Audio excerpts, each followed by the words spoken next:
Scott Patton here. Today we're going to go through what's happening on Chickamauga. This is my latest update as far as what I'm doing, as far as techniques, baits, and ways you can catch fish on this lake. Hopefully it'll help you out.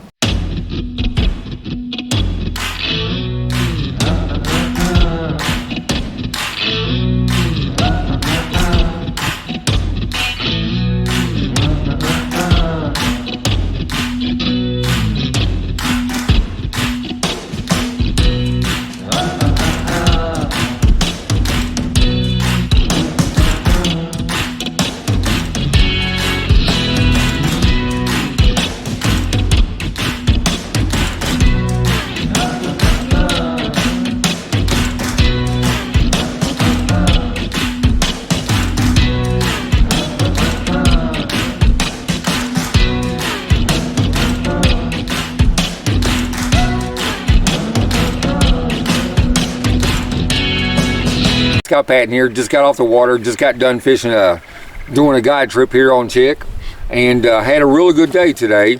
You know, we had a cold front last night. We've really been needing some of these fronts to push through to really lower that water temperature. The water temperature has been staying, 68, 72 for the last 2 or 3 weeks. It just would not move. Got down, I think, 29 last night. I woke up this morning, and frost all over the boat and stuff, but the water temperature dropped down to about 62. Good thing it's going to get cold again tonight, and it's going to help drop that water temperature. I really love the time of year when that water gets around that 57, 60 degree mark. It just makes them fish really start feeding, and today they did. Everybody comes down here wanting to frog fish down here, and the frog fishing is good, but everybody comes down here to do that. So there's other ways to catch fish down here, and that's what I've had to go to here lately, because the frog bites really, I've struggled with it. Not to say that you ain't gonna still catch some good fish with it. Different parts of the lake that you might be able to catch some good fish with it, and then maybe some of the guys may be doing really well with it. I haven't seen or heard anything the last 3 or 4 days. I think it's been kind of slow with the frog bite. But when you come down here, guys, there's a lot more ways to catch fish than there's throwing a frog in the fall, okay? I really like it myself. Right now, a lot of the grass is, tops of the grass have died off. We got a lot of good green submerged grass underneath, and I've been fishing anywhere from 1 foot to 4 foot deep, and fishing all around the hydrilla flats and stuff like that. But today, we had about, 7 or 8 good fish. Had a couple 5s, lost a couple big ones too that I think were bigger than that. We both do. But I had a good day yesterday. Caught over 13, and the baits I'm casting them on, I'm gonna go through and kind of tell you how I'm casting them. So hopefully this will help you on this bite. Today, one of our big fish and some of our other fish, and even yesterday, I'm throwing this Lucky Craft 1.5 and a chartreuse shad. It's been doing real well. It's always a good bait down here in the fall, especially. I'm really fishing it real slow. I'm throwing this on 17-pound test line. I got on a 7'1" KVD glass composite rod. And what I'm doing, I want the 17-pound line, guys, because a lot of times you can get a big fish on down here, and you don't want it to get you wrapped up in the grass and break you off. But what I'm doing, I'm slinging that thing out there. I'm holding my rod up high when I'm reeling it, because I don't want that thing digging down in that, up in there. I'm throwing up about 1 foot of water. I don't want that crankbait hanging too much in the grass. I want just taking it where I can rip it free and stuff like that, but cranking it real slow all the way back to the boat. As I get the bait closer to the boat, I'll of course drop my rod tip, try to keep that crankbait running about 2.5 foot deep down through there, and been getting a lot of bites with that. They've been hitting it real hard. The wind has been a real big key on the bite every time, every day. You're definitely gonna get more bites down here if you got a windy day.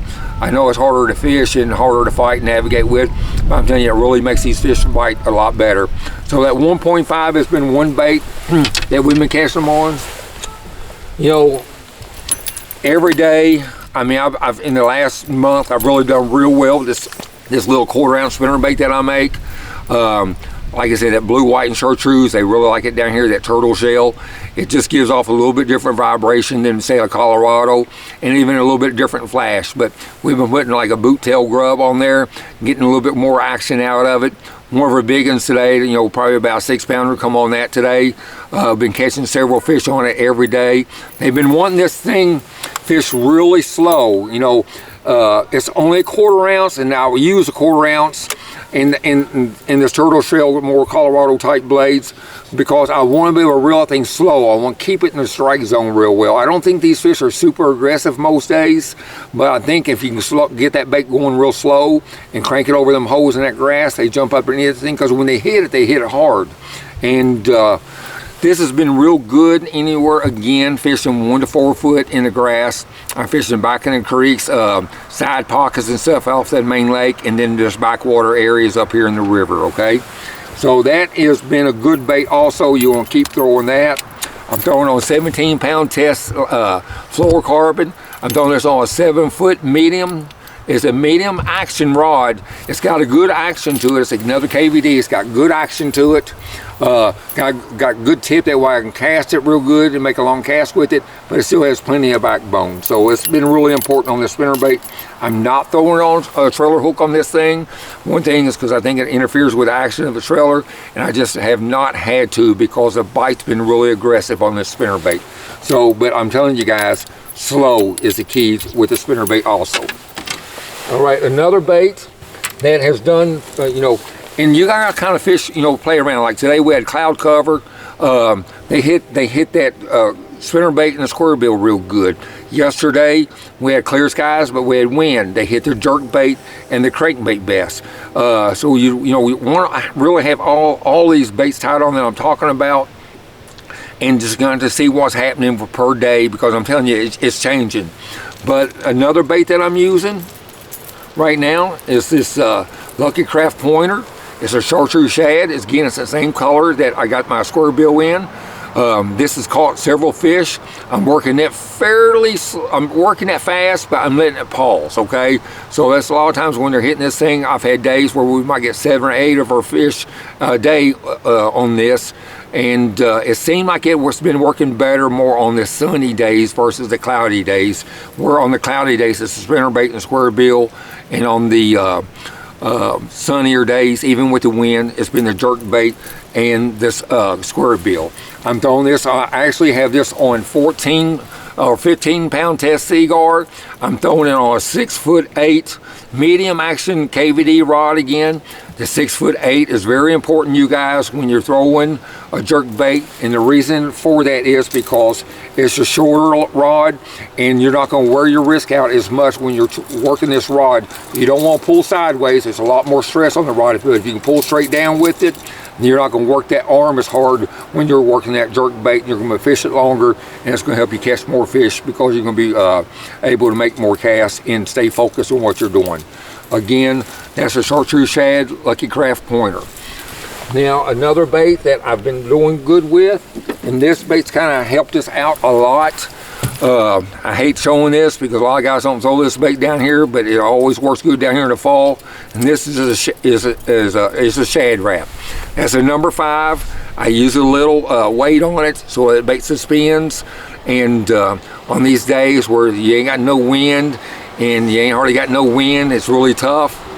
So that's why I've been throwing the shad wrap, and every day I'll put fish in a boat with this thing. And I've been cranking it real slow, throwing it on 15-pound test braid, and I got a 10-pound test fluorocarbon leader with it. But I'm just cranking this thing real slow through the grass, and I've been catching a lot of fish with it. So this is one bait that you want to make sure you use, guys. It's going to put a lot of fish in the boat for you, and it's going to be, you know, it's just a bait that they just don't see very much, okay? So, of course, I'm throwing on a spinning rod. This is a POW rod, and it's got a good stiff action, still got a good backbone to it, because you can catch a big fish on it. So that's a shad wrap number 5 with added weight to it, and that's just a shad pattern, guys. So, you know, that's right now, that's what's happening on Chickamauga for me. You know, I think as the water gets colder, one thing too, I'm not going to forget, you know, I still have a frog tied on, and I'll have a spook, like either a spook or a Sammy tied on, a walking bait. I'm going to still throw those around, because, you know, this time of year when that water gets down around that 60-degree mark, you can catch a lot of fish on it. So you want to make sure that you keep those other 2 topwater baits tied on too. But as of right now, you know, these 4 baits have been the key to me in the last week of catching fish. I've pulled off from throwing the frog and going off into the hydrilla and throwing these baits, covering water. And I mean, you gotta cover water, because I'm telling you, they're not everywhere. It seems like these fish are really scattered right now. And I think as the water gets colder, they're gonna pack up and get a little bit more in groups. And I think that's gonna make them a little bit more aggressive, because they're gonna be more aggressive towards each other. But you guys, hopefully this will help you out. I'll update this again in a couple of weeks. And this is what's been happening on Chickamauga, you guys. Good luck out there. I appreciate you following along. Please subscribe. We'll see you on the water. Good fishing to you.